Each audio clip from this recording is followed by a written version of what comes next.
Hello everybody and welcome back to Screen Stars. I'm here today to bring you my review for the 2018 comedy film There's Always One, a film that is written and directed by George Massimillo, and it stars Fernando Jose Barrigo as Brian, and we have Aaron Latta Morissette, and he plays Nick.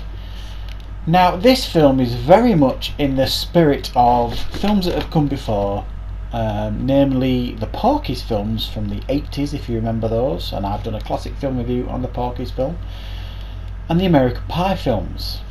And I would suggest if you are fans of those type of comedies, teenage-based comedies, then there might be something here for you to enjoy. And this film focuses on two characters, Brian and Nick.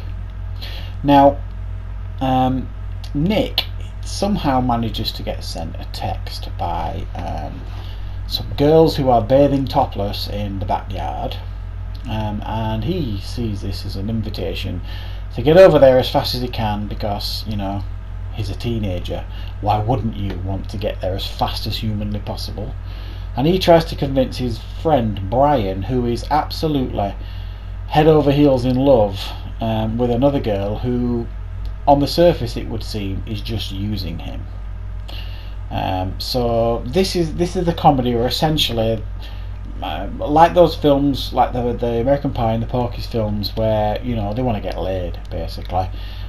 These two characters, teenagers, the hormones are all over the place, and they want to get from this point to that point.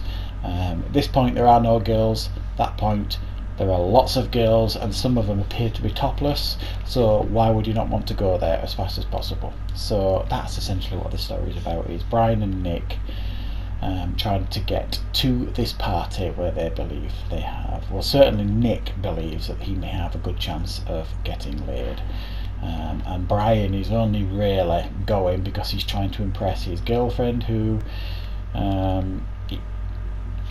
may or may not be using him.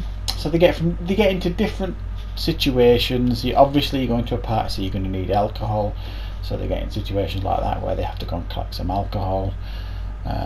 Situations where they argue and fall out, all that kind of stuff. All the kind of stuff you would expect from like a teenage type comedy. So what are my thoughts on There's Always One? Well, I think the concept here is good. It's one of those comedies that teenagers are going to be able to relate to for the most part.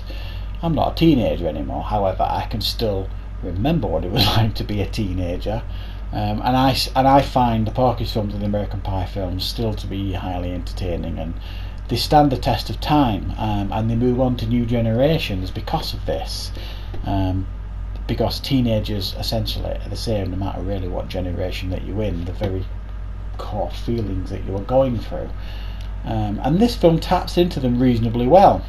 The issue that some might have with this film is when you look at films like Porky's and American Pie, they take the comedy almost to the extreme, and that is kind of what makes it shocking and makes it funny.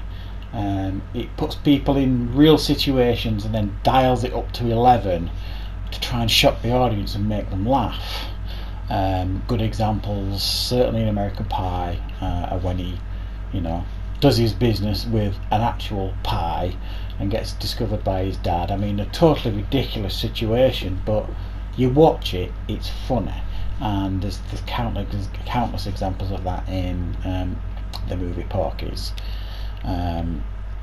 This film, if you like, and comedy is always subjective. What I might think is funny, the next person might not. They've got a different sense of humour. It's always difficult to get the comedy right in any comedy movie. But you hope that a core audience will relate to it. Now they've got that part right here with this film. There is a core audience for films like this. I just think occasionally the comedy was a bit too light for me, and the situations these characters were in weren't shocking enough, and that weren't dialed up to 11 enough, and probably could have done with a bit of collaboration to make a couple of the scenes a little bit more funny and a little bit more relatable.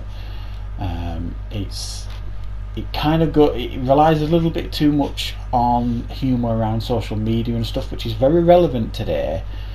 But I'm not sure there's an awful lot of comedy in regards to social media.